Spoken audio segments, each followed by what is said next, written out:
আচ্ছা, আমরা তাহলে সাবস্টিটিউশন রিঅ্যাকশন করছিলাম এবং আমরা ম্যাক্সিমামটাই কভার করে ফেলেছি। আজকে আমরা একদম লাস্ট পার্টের দিকে যেটা শুরু করব সেইটা প্রথম হচ্ছে যে ইথার সিনথেসিস। ইথার সিনথেসিস কি মেথডে না, যেটা উচ্চ মাধ্যমিকে পড়া, যে উইলিয়ামসন্স ইথার সিনথেসিস। তো ইথার সিনথেসিস কিভাবে হয় না, জেনারেলি অ্যালকক্সাইড হচ্ছে নিউক্লিওফাইল আর একটা অ্যালকিল হ্যালাইড হচ্ছে সাবস্ট্রেট। তাহলে একটা অ্যালকক্সাইড যদি অ্যালকিল হ্যালাইডের উপরে SN2 বিক্রিয়া করে তাহলে এই অ্যাটাক করলো, এই বেরিয়ে গেল, তাহলে আর ও আর ড্যাশ তৈরি হয়।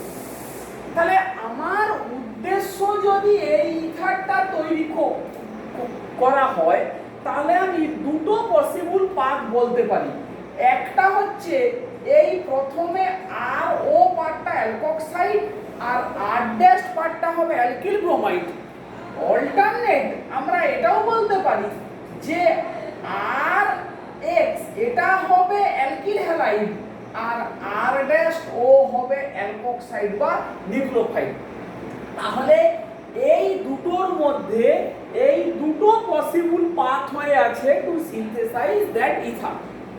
এবারে অ্যাকচুয়াল কি হবে না, এই আর এবং আর ড্যাশের নেচারের উপরে ডিপেন্ড করবে এই দুটো পসিবল যে পাথ হয়ে এদের মধ্যে দুটোই ভ্যালিড না কোনো একটা ভ্যালিড, সেইটা ডিপেন্ড করবে আর এবং আর ড্যাশের স্ট্রাকচারের উপরে। মানে যদি আমরা খুব সহজ এক্সাম্পল নিই, মনে কর methyl ethyl ether, methyl ethyl ether, তাহলে এটার ক্ষেত্রে আমি মিথক্সাইড প্লাস ইথাইল ব্রোমাইড দিয়েও করতে পারি, আবার মিথাইল ব্রোমাইডের উপরে ইথক্সাইড দিয়েও করতে পারি, কোনো প্রবলেম নেই। এই দুটোর সেম মোটামুটি মিথক্সাইড অন ইথাইল ব্রোমাইড বা ইথক্সাইড অন মিথাইল ব্রোমাইড, কোনো প্রবলেম নেই। কিন্তু যদি আমার ইথারটা আরেকটু বড় হয়, সবথেকে ইন্টারেস্টিং এক্সাম্পল যে টারশিয়ারি বিউটাইল মিথাইল ইথার। এই ইথারটার কি নাম? Tertiary butyl methyl ether. তাহলে এই ইথারটাকে এই উইলিয়ামসন্স মেথডে আমরা কিভাবে সিনথেসিস করতে পারি? তখন সিনথেসিসের একটা মেথড কি হবে, এরকমই CH3O-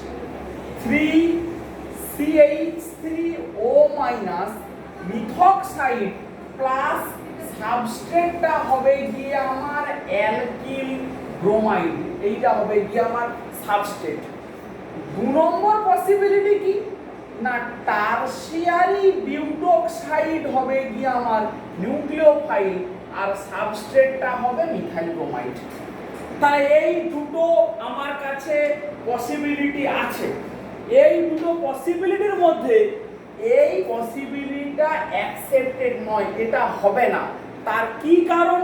তার কারণ মিথক্সাইড মাইনাস নিউক্লিওফাইল টারশিয়ারি বিউটাইল ব্রোমাইডের উপরে টারশিয়ারি সেন্টারের উপরে SN2 বিক্রিয়াটা সম্ভব নয়। আমরা সেটা অলরেডি পড়েছি যে টারশিয়ারি সেন্টারের উপরে SN2 বিক্রিয়াটা সম্ভব নয় ডিউ টু স্টেরিক এফেক্ট। তাহলে এইটা সম্ভব নয়, কিন্তু সেকেন্ডটা পসিবল, মিথাইল ব্রোমাইডের সাবস্ট্রেটের উপরে টারশিয়ারি বিউটক্সাইড এই নিউক্লিওফাইল দিয়ে কিন্তু SN2 বিক্রিয়া করানো যায়। তাহলে এইটা প্রথম আমরা বুঝে নিলাম যে এই উইলিয়ামসন্স বিক্রিয়ার ক্ষেত্রে কি ঘটতে পারে। 3 নম্বর এক্সাম্পল, যদি এরকমই হয় ইথারটা দুটোই টারশিয়ারি বিউটাইল, এর নাম কি হবে? Die tertiary butyl ether, die tertiary butyl ether. তখন এটা সিমেট্রিক্যাল, যে পাশ থেকেই নিই না কেন আমার নিউক্লিওফাইল হবে টারসিয়ারি বিউটোক্সাইড আর সাবস্ট্রেটটা কি হবে টারসিয়ারি বিউটাইল ব্রোমাইড। কিন্তু আবার সেই একই কথা যে টারসিয়ারি বিউটাইল ব্রোমাইডের উপরে SN2 বিক্রিয়াটা সম্ভব নয়, ফলে উইলিয়ামসন্স এইভাবে এই ইথারটা সিনথেসিস করা যাবে না। তার উপায় কি, কিভাবে এই ইথারটা করব না, যেখানে SN2 পাথওয়েটা বন্ধ হয়ে গেল সেইখানে তখন আমাকে SN1 এর কথা চিন্তা করতে হবে। SN1 এর কথা, SN1টা কিরকম হবে না, দেখ যদি এই রকমই একটা অ্যালকিন নিই আইসোবিউটিনের উপরে আমি যদি প্রোটনেশন করাই তখন এই রকমই টারসিয়ারি বিউটাইল কার্বোক্যাটায়ন তৈরি হবে। আইসোবিউটিনের উপরে প্রোটনেশন করালে টারসিয়ারি বিউটাইল কার্বোক্যাটায়ন তৈরি হবে।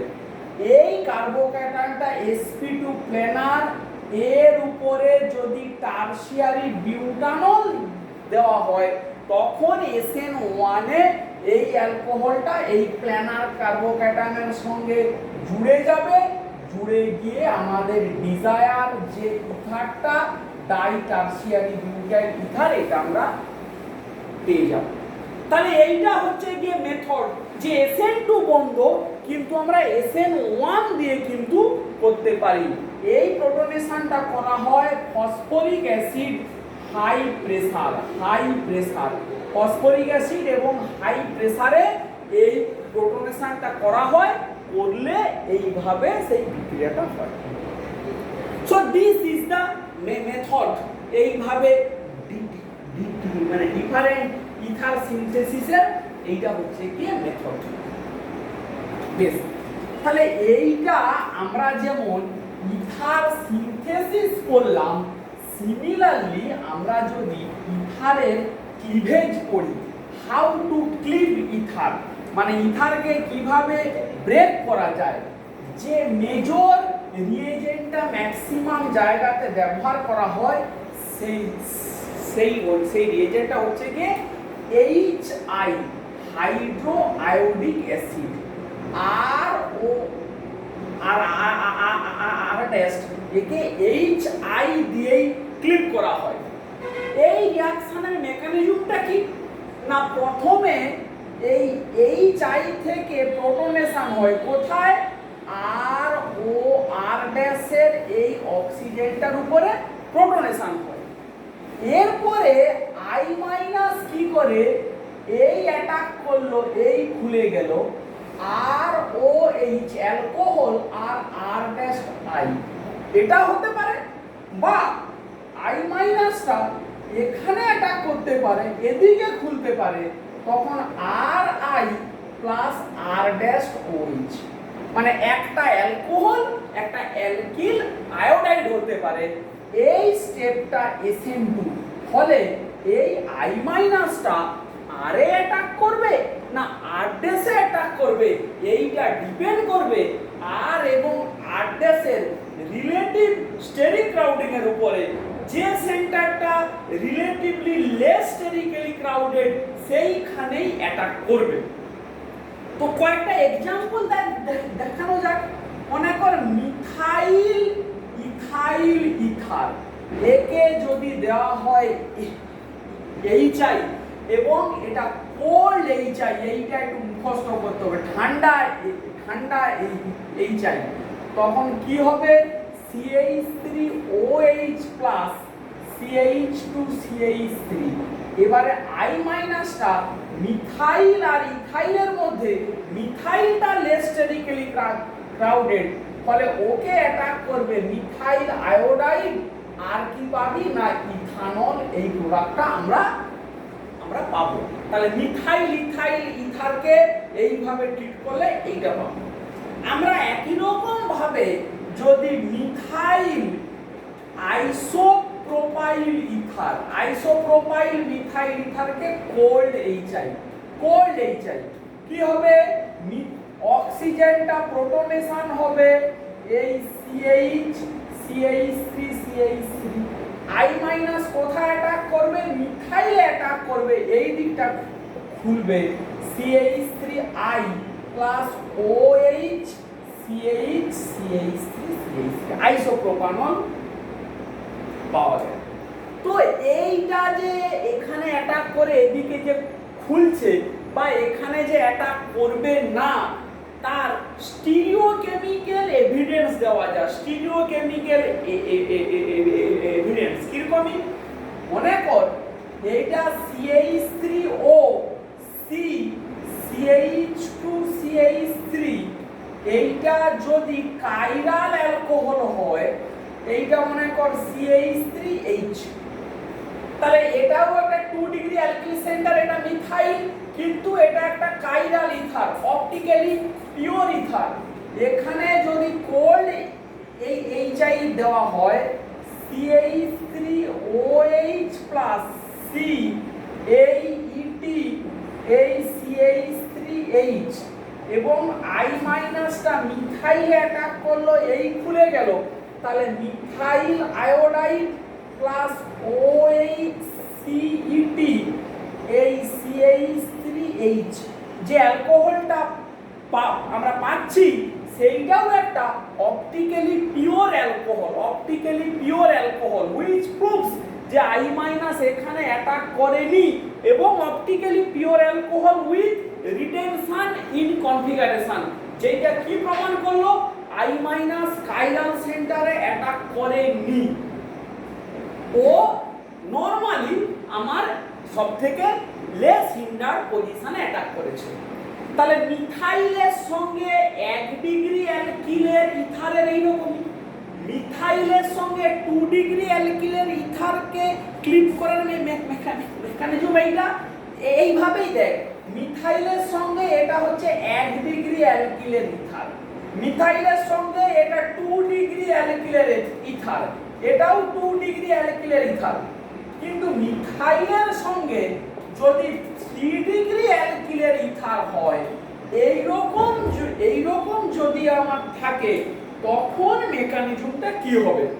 তখন একটু অন্য রকমই হবে। কি? প্রোটনেশনটা যেই হয়ে গেল, তখন সঙ্গে সঙ্গে রিয়াকশনটা SN1 এর দিকে যাবে। এইগুলো একটু ভালোভাবে মুখস্থ করতে হবে বা একটু রিমাইন্ডে আনতে হবে যে কোন মেকানিজম কখন অপারেট করছে। কেন না, এতক্ষণ পর্যন্ত SN2 দিয়ে হচ্ছিল, এটা SN1 দিয়ে হলে এদিকে মিথানল আর এদিকে tertiary butyl carbocation highly stable.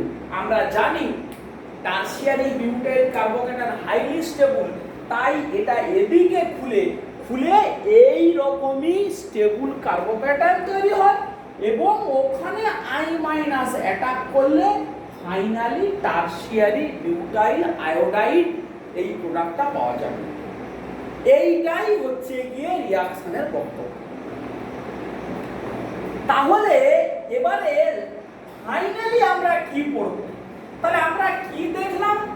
Cold HI দিয়ে বিক্রিয়া করলে কি পাচ্ছি? একটা অ্যালকোহল আর একটা পার্ট অ্যালকিল আয়োডাইড, সেটা যেদিকে অ্যাটাক করবে তার সুবিধার মতো, সে SN2 তে হোক SN1 এই হোক, একটা অ্যালকিল আয়োডাইড একটা অ্যালকোহল পাচ্ছি। কিন্তু যদি হট HI দিয়ে খোলা হয়, তাহলে আর ও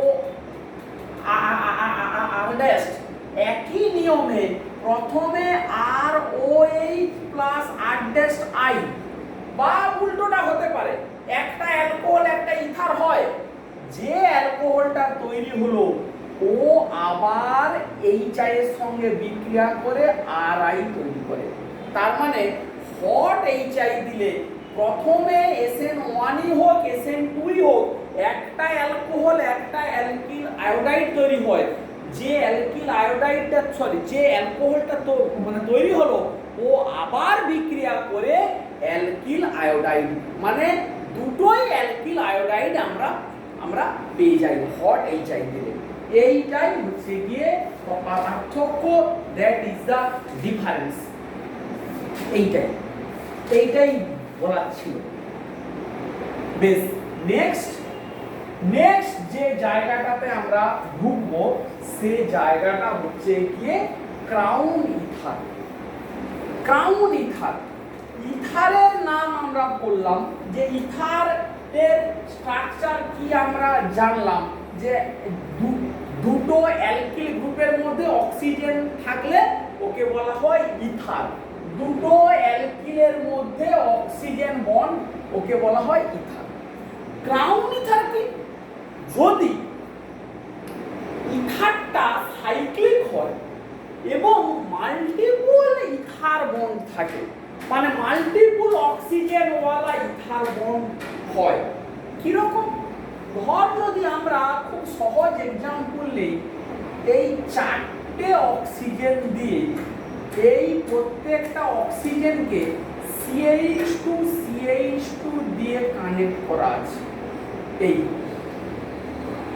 এরকম একটা লিকুইড, এইটাকে বলা হয় ক্রাউন ইথার। ক্রাউন কথাটার মানে কি? রাজার মুকুটকে বলা হয় ক্রাউন। তাহলে এদিকে এই মলিকুলগুলোকে দেখতে যেন মুকুটের মতো, সেই জন্য এদিকে বলা হয় ক্রাউন ইথার। ইথার কেন? অক্সিজেনের সঙ্গে কার্বনের দিয়ে সিঙ্গেল বন্ড, সেই জন্য বলা হয় এদিকে ক্রাউন ইথার। এই ক্রাউন ইথারের স্ট্রাকচার ভেরিয়াস টাইপের হতে পারে, মানে এটা ভেতরে 4টে অক্সিজেন আছে, এরকমই 6টা অক্সিজেন ওয়ালা হতে পারে। 1 2 3 4 5 6, এই 6টা অক্সিজেন প্রত্যেককে CH2 দিয়ে জুড়ে দাও, তাহলে এটাও একটা ক্রাউন ইথার। বা 5টা দিয়েও করতে পারি আমরা, 1 2 3 4 5,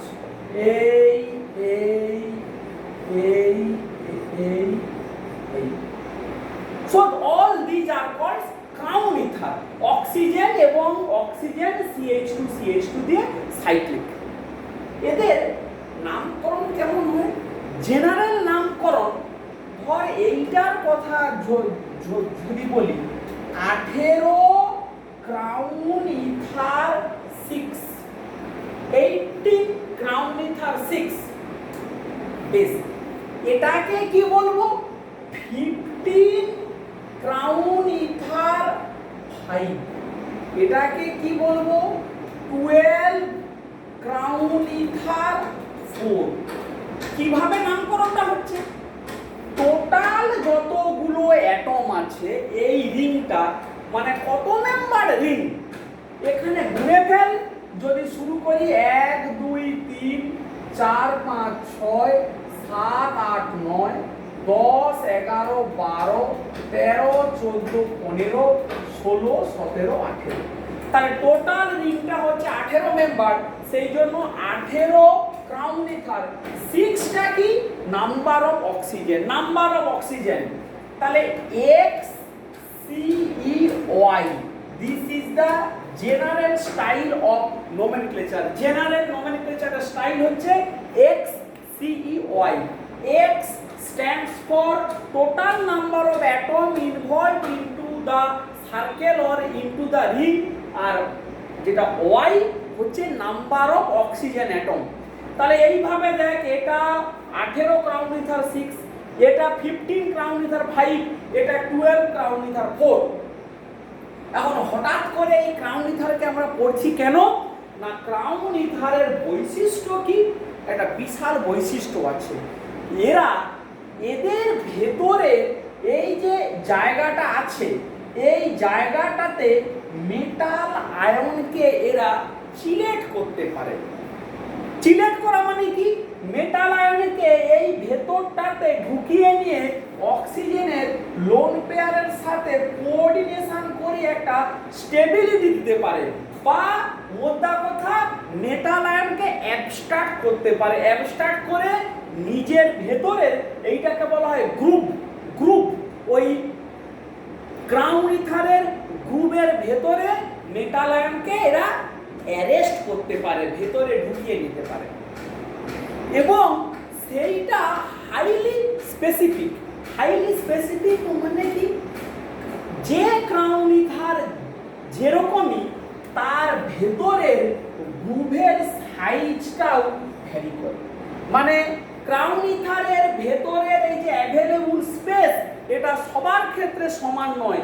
যেমন ক্রাউন ইথার 4 এর যতটা, ক্রাউন ইথার 5 এর ভেতরের সাইজটা একটু বেশি, আর ক্রাউন ইথার 6 এর ভেতরের সাইজটা ওর থেকেও একটু বেশি।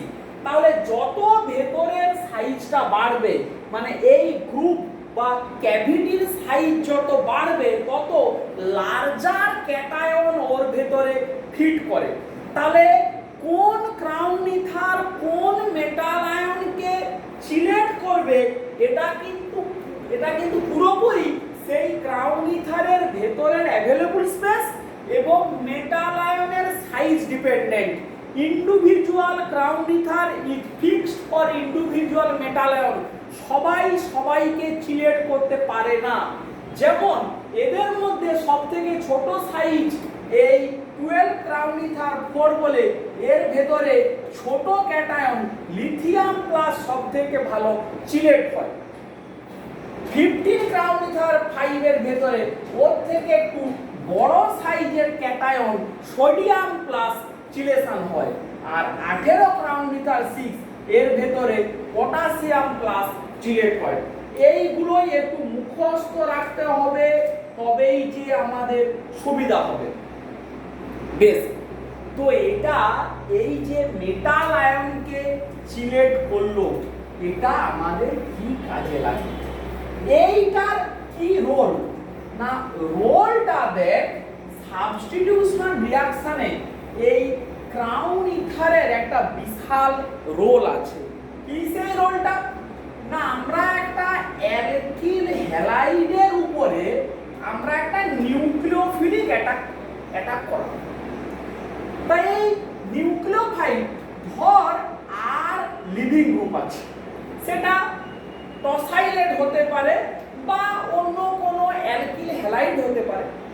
আমরা এর উপরে যে নিউক্লিওফাইলটাকে দেবো, ধর একটা হ্যালাইড নিউক্লিওফাইল X-, তাহলে আমি তো বাজারে শুধু হ্যালাইড অ্যানায়ন কিনতে পাবো না, আমাকে তার সল্ট নিতে হবে।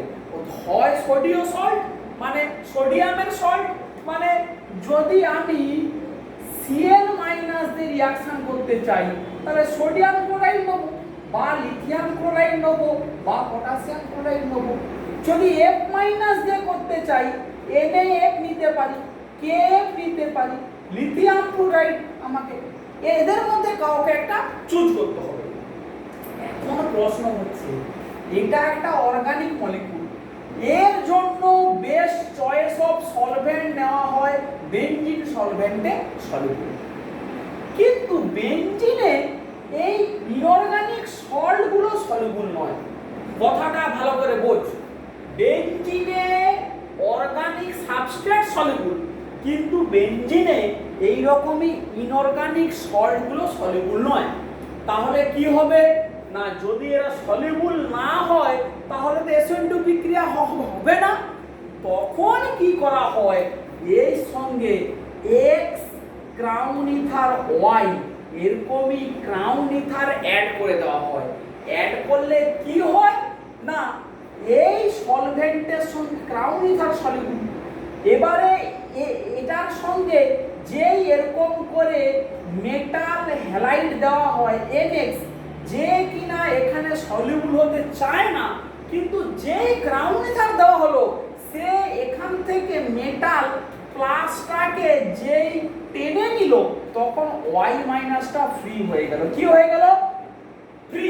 যেই ফ্রি হয়ে গেল, এ তখন নিউক্লিওফিলিক অ্যাটাক করতে বাধ্য। তাহলে ক্রাউন ইথার না দিলে সল্ট গুলো এইভাবে প্লাস মাইনাস আয়নিক বন্ডের দ্বারা অ্যাটাচড হয়ে আছে। যদি সল্ট অ্যাড করা হয়, সলিউবল যদি না হয়, salt cation anion strong ionic বন্ডের দ্বারা অ্যাটাচড হয়ে আছে, it will not show any nucleophilicity, ওরা কোনো নিউক্লিওফিলিসিটি দেখাবে না। কিন্তু যদি আমরা ক্রাউন ইথার অ্যাড করে দিই, প্রপার ক্রাউন ইথার, প্রপার ও মেটাল আয়নটাকে যেই টেনে নেবে ওর গ্রুপের ভেতরে, ওর ক্যাভিটির ভেতরে, তখন X মাইনাস বা যেটা আমার নিউক্লিওফাইল দ্যাট বিকেমস ফ্রি, সে তখন অ্যাটাক করবে, রিঅ্যাকশনটা হবে, তখন রিঅ্যাকশনটা হবে। তো আমরা তাহলে যদি এরকম করে एग्जांपल দেই, মনে কর PaCH2I potassium fluoride, PaCH2I potassium fluoride in benzene, কোনো রিঅ্যাকশন হবে না, কারণ KF বেনজিনের সলিউবল নয়। কিন্তু যেই এই রিঅ্যাকশনটাকে বলবো KF in benzene plus 18 crown ether 6, তখন কিন্তু রিঅ্যাকশনটা হই হই করে হবে এবং আমরা কি পাবো, PaCH2F, এই প্রোডাক্টটা আর I মাইনাসটা আমাদের বেরিয়ে চলে যাবে। আবার মজা দেখ, এই বিক্রিয়াটাকে আমরা যদি 18 ক্রাউন ইথার 6 ইন বেনজিন বাদ দিলাম লিথিয়াম ফ্লুরাইড, তখন কিন্তু বিক্রিয়াটা আবার হবে না, তখন বিক্রিয়াটা আবার হবে না, কারণ 18 ক্রাউন ইথার 6 লিথিয়াম প্লাসকে টানতে পারে না, 18 crown ether 6 can not coordinate with lithium due to improper size matching. এই লিথিয়াম প্লাসের সাইজ এর ক্যাভিটিতে ম্যাচ করে না, তাই এখান থেকে ডিসোসিয়েট হবে না, তাই বিক্রিয়াটা হবে না। তাহলে ক্রাউন ইথার দিতে হবে এবং প্রপার ক্রাউন ইথার দিতে হবে, উল্টো পাল্টা ক্রাউন ইথার দিলে কিন্তু হবে না। এই কথাটা যেন মাথায় থাকে। তাহলে এইটাই হচ্ছে কি আমাদের ক্রাউন ইথারের গল্পটা। আশা করছি এই ব্যাপারটা ক্লিয়ার হয়েছে। তাহলে আমরা কিছু ছোট ছোট জিনিসপত্র আজকের ক্লাসে একটু ডিসকাশন করে নিচ্ছি। এরপরে দেখ, যে জিনিসটা আজকে আমরা একটু পড়ার চেষ্টা করব, এটাকে বলা হচ্ছে ওয়ার্ল্ডেন ইনভার্সন। ওয়ার্ল্ডেন ইনভার্সন, এখন আমরা SN2 পড়ে ফেললাম, ইনভার্সনও পড়লাম, কিন্তু ওয়ার্ল্ডেনের নাম শুনলাম না, সেটা একটু একটু যেন কেমন কেমন, এটা অবশ্যই জানা উচিত। কি না, এই SN2 তে যে ইনভার্সন হয়, এটা প্রথম এস্টাবলিশড করে দেখিয়েছিলেন কে না, একজন বিখ্যাত সায়েন্টিস্ট যার নাম হচ্ছে ওয়ার্ল্ডেন। তিনি কি করেছিলেন না, তিনি by a series of chemical reaction, by a series of chemical reaction একটা অপটিক্যালি অ্যাক্টিভ কম্পাউন্ডকে ট্রান্সফর্ম করেছিলেন তার এনানসিওমারে। তার এনানসিওমারে মানে আমরা এই যে R2 বিউটানল কে আমরা S2 বিউটানলে কনভার্ট করেছি, তাই তো। তিনটে স্টেপে, প্রথমে অ্যালকোহলটা হয়েছিল টসাইলেট, টসাইলেটটা হয়েছিল অ্যাসিটেট, অ্যাসিটেটকে হাইড্রোলিসিস করলে হয়েছিল আবার অ্যালকোহল। এই যে টসাইলেট টু অ্যাসিটেট, এই স্টেপটাই ছিল ওয়ার্ল্ডেন ইনভার্সন। বেশ, তাহলে আমরা কিছু আরো একটা দুটো রিঅ্যাকশনের কথা একটু দেখি যেখানে ওয়ার্ল্ডেন ইনভার্সন হয়। কি সেই রিঅ্যাকশন? ধর এইরকমই একটা CO2H CH2CO2H, এই রকমই একটা অ্যালকোহল আছে, এর নাম কি? এটা হচ্ছে প্লাস আর ম্যালিক অ্যাসিড। এটা ম্যালিক অ্যাসিড। আর কনফিগারেশন কিনা এই সেন্টারে সেটা করলেই তোরা দেখতে পাবি, কিন্তু প্লাস না মাইনাস, এই প্লাস এই প্লাসটা মানে এটা হচ্ছে ডেক্সট্রো রোটেটরি। সেটা কে ঠিক করে দেবে না, সেটা এক্সপেরিমেন্ট ঠিক করে দেবে, অন্য কেউ কিন্তু ঠিক করতে পারবে না। বেশ, এখন এই অ্যালকোহলকে আমরা PCl5 দিলে কি হবে আর SOCl2 দিলে কি হবে? আমরা আগেই পড়েছি একটা অ্যালকোহলকে অ্যালকিল ক্লোরাইডে কনভার্ট করার অনেক রকমই রিয়েজেন্ট আছে। PCl5 দিলেও হতে পারে বা SOCl2 দিলেও হতে পারে, PCl3ও দিলেও হতে পারে। এগুলো একটু জেনে রাখ, PCl3 দিলেও হতে পারে বা আরো একটা রিয়েজেন্ট অক্সালাইল ক্লোরাইড, অক্সালাইল ক্লোরাইড দিলেও হতে পারে। পরের দিকে জানবি যে অক্সালাইল ক্লোরাইড কি এবং তার রিঅ্যাকশনের মেকানিজম কি। তাহলে আপাতত জান যে PCl5 দিলে কি হবে, SOCl2 দিলে কি হবে। কি হবে মানেটা কি, অ্যালকোহলটা ক্লোরাইডে কনভার্ট হবে, PCl5 দিলেও হবে, SOCl2 দিলেও হবে, কিন্তু স্টিরিওকেমিস্ট্রিটা কি হবে সেটাই ইম্পর্টেন্ট। PCl5 যদি দিই তখন যেটা হয় CO2H, এখানে অ্যালকোহলটা অ্যালকিল ক্লোরাইড হয় but with inversion of configuration. আর SOCl2 দিলে কি হয়, এখানেও অ্যালকিল ক্লোরাইড হয় কিন্তু এটা হয় উইথ রিটেনশন ইন কনফিগারেশন। কি হয় না, রিটেনশন ইন কনফিগারেশন। কিভাবে না, দেখ যদি আমরা এরকম করে দেখাই OH, এই একটা কাইরাল অ্যালকোহল, কি দিয়েছি PCl5, মেকানিজমটা দেখ Cl Cl Cl 1 2 3 4 5, এই হচ্ছে PCl5। কিরকম এই মেকানিজম, এই অক্সিজেনের লোন পেয়ারটা ফসফরাসে অ্যাটাক করলো, একটা ক্লোরিন বেরিয়ে গেল, তাহলে কি হয়, এই O P Cl Cl Cl Cl OPCl4, এই গেল প্লাস কে বেরিয়ে গেল একটা Cl মাইনাস। তাহলে অ্যালকোহলে PCl5 দিলে অক্সিজেনটা ফসফরাসে অ্যাটাক করলো, ক্লোরিন মাইনাস বেরিয়ে গেল OPCl4, এই Cl মাইনাসটা এই SN2 করলো, এটা এই গেল এই বেরিয়ে গেল, তাহলে কি পেলাম, alkyl chloride with inversion of configuration, আর বাই প্রোডাক্টটাকে POCl3, POCl3। তাহলে এই দেখ এইটাই হচ্ছে, এটাকেই আমরা বলবো ওয়ালডেন ইনভার্সন। এই কাইরাল অ্যালকোহলে PCl5 দিলে আমরা অ্যালকিল ক্লোরাইড পাই but with inversion of configuration. আর থায়োনিল ক্লোরাইড দিলে সেই বিক্রিয়া তো আমরা অলরেডি পড়েছি, SOCl SOCl, এই অ্যালকোহলটা অ্যাটাক করলো, ক্লোরিনটা বেরিয়ে গেল, O S double bond O Cl, এই এবারে কি হয়, এটা ভেঙে দিয়ে ইন্টিমেট আয়ন পেয়ার তৈরি হয়, এইটা plus O minus S double bond O Cl। এবারে কি হয়, SO2 গ্যাস বেরিয়ে যায়, Cl মাইনাস আবার এসে ঢুকে যায়, which is called internal return। এই তাহলে অ্যালকিল ক্লোরাইডটা পেয়ে গেলাম with retention in configuration, with retention in configuration. এইটাকেই এই প্রথমটা যেখানে PCl5 দিলে ওটাকেই বলা হচ্ছে ওয়ালডেন ইনভার্সন। আরো একটা খুব ইন্টারেস্টিং এক্সাম্পল দেখ এই ওয়ালডেন ইনভার্সনের।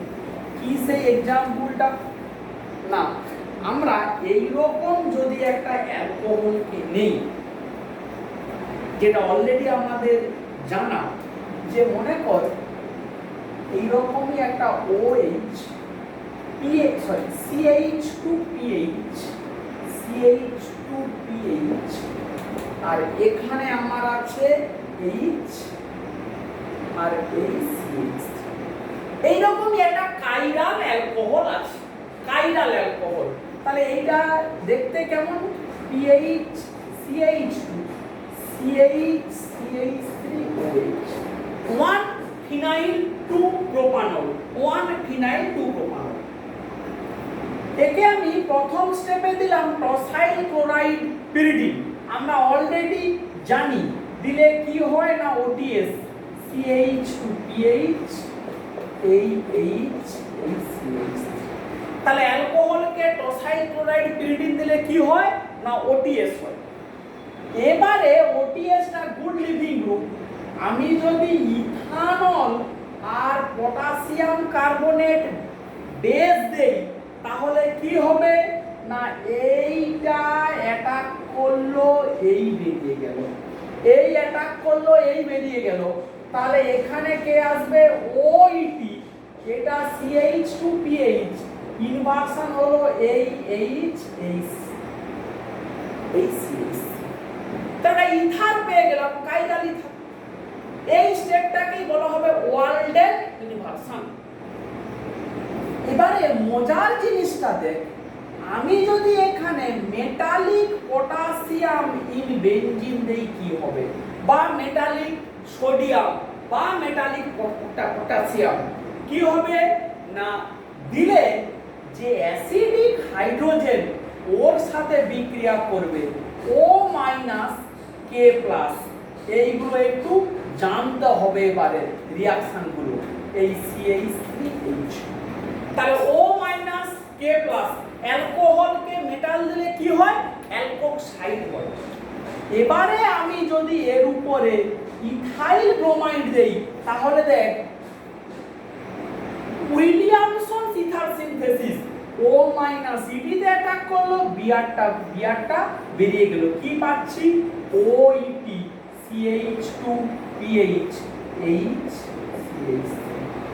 এই দুটো কম্পাউন্ডের মধ্যে রিলেশনশিপ কি একটু খেয়াল করে দেখ, দে আর জাস্ট ইনানসিওমার। তাহলে কি ইন্টারেস্টিং দেখ, একটা অ্যালকোহল থেকে দুটো ডিফারেন্ট রিঅ্যাকশনের পার্ট হয়েতে আমরা কিভাবে ইনানসিওমারিক মলিকুল পিওর তৈরি করলাম। এটা একটা পিওর ইনানসিওমার, এটা আরেকটা পিওর ইনানসিওমার, এইভাবে আমরা কিন্তু তৈরি করতে পারছি। বা এর আগে যে এক্সাম্পল দিলাম PCl5 মিলে একটা ইনানসিওমার, আর আমরা যখনই অ্যাসোসিয়েটিভ নিচ্ছি তখন আরেকটা ইনানসিওমার আমরা পেয়ে গেলাম।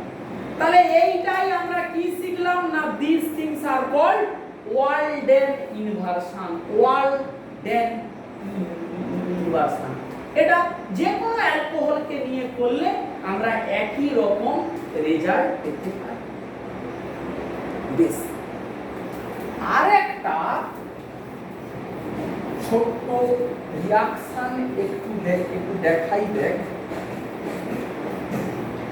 আমরা এটা একটা পার্টিকুলার এক্সাম্পল, কিন্তু একটু ভালো করে একটু দেখতে হবে।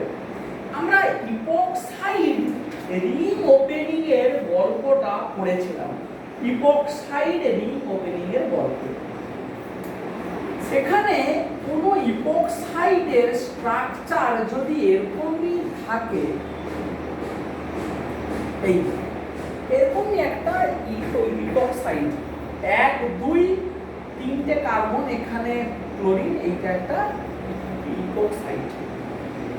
এই রকম ইপক্সাইডে যদি কোনো নিউক্লিওফাইল দেওয়া হয় তাহলে আমরা কি প্রোডাক্ট পাই, যে প্রোডাক্ট পাই সেইটা হচ্ছে যে এইটা, এই মানে ক্লোরিনটা বেরিয়ে গেল, নিউক্লিওফাইলটা ঢুকে। এখন এই রিঅ্যাকশনের মেকানিজম কি হতে পারে না, এক্সপেক্টেড মেকানিজম কি হতে পারে না, কেউ ভাবছিস যে কেন এই অ্যাটাক করলো, এই ক্লোরিন বেরিয়ে গেল, এই প্রোডাক্টটা, কিন্তু এরকমও তো কেউ চিন্তা করতে পারে যে মেকানিজমটা এরকমই হতে পারে, এটা এই অ্যাটাক করলো, এই খুলে গেল, তাহলে এইটা হলো O মাইনাস, এখানে এলো নিউক্লিওফাইল এই CH2Cl, এবারে এই অক্সিজেনটা অ্যাটাক করলো, ক্লোরিনটা বেরিয়ে গেল, ফলে এই এই এই এটা সেম প্রোডাক্ট, কোনো প্রবলেম নেই। তাহলে কোন মেকানিজমটা ট্রু, উপরেরটা না কি নিচেরটা, ডাইরেক্ট এসএন2 না প্রথমে ইপক্সাইড রিং ওপেনিং হলো, ও অ্যাটাক করে আবার একটা ইপক্সাইড তৈরি করলো। কোনটা ট্রু? সেইটার উত্তর কে দেবে? না এইটার যদি কোনো স্টিরিওকেমিস্ট্রি ইনভলভ হয় তখনই উত্তরটা আসবে। সেই কাজটা তোদের কাজ। আমি একটা প্রবলেম দিয়ে দিচ্ছি, সেই প্রবলেমটা দেখে দেখে তোদেরকে বলতে হবে যে এই দুটো মেকানিজমের মধ্যে কোন মেকানিজমটা অপারেট করছে। কি সেইটা? ক্লোরাইড এই ইপক্সাইডের স্ট্রাকচারটা হচ্ছে এই রকম, মানে এই কাইরাল সেন্টারের এই রকম হচ্ছে গিয়ে এটা এই বন্ডটা বিরোধাপ্রেম। এখানে AR O- দিয়ে অ্যাটাক করানো হচ্ছে, মানে এটাই হচ্ছে আমার নিউক্লিওফাইল AR O-, মানে হু ইজ AR O-? মানে একটা সাবস্টিটিউটেড বেনজিন O- একটা কোনো সাবস্টিটিউয়েন্ট আছে। কি আছে জানার আমার কোনো প্রয়োজন নেই। এটা দিলে একটা কোনো প্রোডাক্ট তৈরি হবে, হয় ডাইরেক্ট অ্যাটাক না হলে ইনডাইরেক্ট অ্যাটাক। এ অ্যাটাক করবে আবার বেরোবে, একটা কোনো প্রোডাক্ট তৈরি হবে, সেখানে আবার একটা নিউক্লিওফাইল দেবো, একটা প্রাইমারি অ্যামিন দিলে আবার এক প্রস্থ ইপক্সাইড রিং ওপেনিং হলে যে প্রোডাক্টটা ফাইনালি তৈরি হচ্ছে তার স্ট্রাকচার হচ্ছে এইটা। এটা OR, এটা OH, এটা NHR এবং এটা হচ্ছে S আইসোমার। তাহলে তোদের কি কাজ? দুটো পসিবল মেকানিজমে গিয়ে ট্রাই করবি কোন মেকানিজমটা অপারেট করলে এস আইসোমার তৈরি হতে পারে, সেইটা তোরা করে দেখবি। এইটা হচ্ছে তোদের কাজ, ঠিক আছে? তাহলে এই মোটামুটি আমাদের সাবস্টিটিউশন চ্যাপ্টারটার এখানেই আমরা শেষ করে দিলাম। আর আমরা কিছু এক্সাম্পল পরে আমরা যখন যে এক্সাম নেব, যখন আমরা পরীক্ষা নেব তখন আরো কিছু এক্সাম্পল সেখানে দেবো, তখন সেইগুলো আমরা যেমন ভাবে গ্রুপে ডিসকাশন করা হয় তেমন ভাবে আমরা গ্রুপে ডিসকাশন করব। তখন আপাতত এখনকার মতো সাবস্টিটিউশন চ্যাপ্টারটা কিন্তু আমরা এই ক্লাসটা দিয়ে আমরা শেষ করলাম, ঠিক আছে?